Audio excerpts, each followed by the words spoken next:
চেয়ারে বসে থাকতে ভালো লাগে, এটা আমরাও বুঝি, কিন্তু চেয়ারের মজা যদি নিতে হয় চেয়ারের দায়িত্ব নিতে হবে। সারা দেশের 18 কোটি মানুষের সমর্থন নিয়ে সরকার গঠিত হলো, তারপর পরই আমরা সরকারের প্রধানকে বলতে শুনলাম, আমি ছাত্রদের দ্বারা নিয়োগপ্রাপ্ত এবং তারা যতদিন বলবে আমি ততদিন থাকব। না, আপনি ছাত্রদের দ্বারা এবং কেবলমাত্র ছাত্রদের দ্বারাই নিয়োগপ্রাপ্ত ছিলেন না। বাংলাদেশের 18 কোটি মানুষ আপনাকে দিয়েছিল এবং বাংলাদেশের 18 কোটি মানুষ আশা করেছিল যে আপনি তাদের রক্ষাকর্তা হবেন, আপনি দুঃসময়ে দ্বিধা বিভক্ত জাতিকে ঐক্যবদ্ধ করবেন। কিন্তু আনফরচুনেটলি গত 9 মাসে আমরা এই সরকারকে দেখলাম কেবলমাত্র একটি ক্ষুদ্র গোষ্ঠীর, তাদের সঙ্গেই তাদের কথা মতোই তাদের ইচ্ছাধীন থেকেই এই রাষ্ট্রটাকে পরিচালিত করে এই রাষ্ট্রটাকে আরো অনেক বেশি দ্বিধা বিভক্ত করা। আজকে আমরা নির্বাচনের কথা বললেই সংস্কার সংস্কার সংস্কার। ঐক্যমত কমিশনের প্রধান আজকে এখানে উপস্থিত আছেন। আমি তাকে বিনীতভাবে মনে করিয়ে দিতে চাই যে বাংলাদেশের রাজনৈতিক দলগুলো একমত হয়েছে 10 বছরের বেশি কোনো ব্যক্তি প্রধানমন্ত্রী থাকতে পারবে না। 70 অনুচ্ছেদ সংস্কার করা হবে। বাংলাদেশে দ্বিকক্ষ বিশিষ্ট বা বাইক্যামেরাল পার্লামেন্ট হবে। 100টি আসন নারীরা পাবে। ডেপুটি স্পিকার নির্বাচিত হবে বিরোধী দল থেকে। সংসদে যে প্রধান সংসদীয় 4টি কমিটি আছে সেই কমিটিগুলোর প্রধান হবে বিরোধী দল থেকে। বাংলাদেশের রাজনৈতিক দলগুলো একমত হয়েছে স্বাধীন বিচার বিভাগের ব্যাপারে। বাংলাদেশের রাজনৈতিক দলগুলো একমত হয়েছে তত্ত্বাবধায়ক সরকারের ব্যাপারে। আর কত একমত আপনারা চান? আমি অবাক হয়ে লক্ষ্য করি এত ভাইটাল 10-12টা বিষয়ে একমত হয়ে যাওয়ার পরেও আপনারা কি আশা করেন বাংলাদেশে নিবন্ধিত 42 না 45টা রাজনৈতিক দলের প্রত্যেকটা দল প্রত্যেকটা বিষয়ে একমত হয়ে যাবে? এটা কি সম্ভব?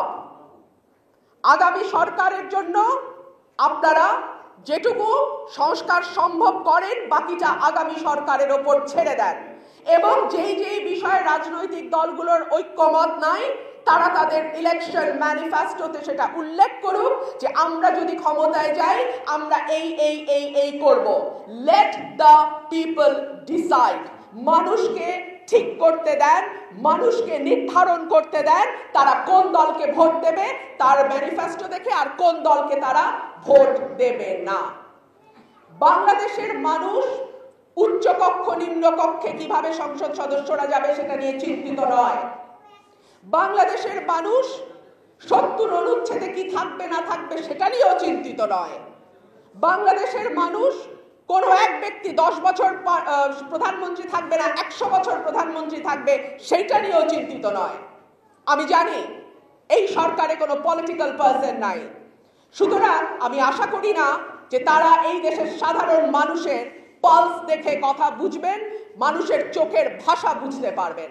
এমনকি এই সরকারের বেশিরভাগ সদস্য তো বাংলাদেশেই থাকেন নাই বহু বছর ধরে। হুড়হুড় করে 20 জন 25 জন 30 জন মানুষ আরেকটা মানুষের উপর হামলে পড়ে। হতে পারে তার সঙ্গে তার ব্যবসায়িক দ্বন্দ্ব আছে, হতে পারে তার সঙ্গে তার রাজনৈতিক মতের অমিল আছে এবং রিপোর্ট বলছে এর অনেকগুলোতেই অর্থনীতি জড়িত, অর্থাৎ টাকার বিনিময়ে 10 জন 20 জনকে ভাড়া করে এইভাবে মব তৈরি করা হয়। আজকে সোহেলের হত্যাকাণ্ড নিয়ে, সোহাগের হত্যাকাণ্ড নিয়ে অনেক কথা হলো। আমি যদি প্রশ্ন করি 100 মিটারের মধ্যে আনসার ক্যাম্প, আনসার কি করলো? আমি যদি প্রশ্ন করি পুলিশ কি করলো? আমি যদি প্রশ্ন করি ভিডিও না আসা পর্যন্ত সরকার কি করলো? They have to answer it.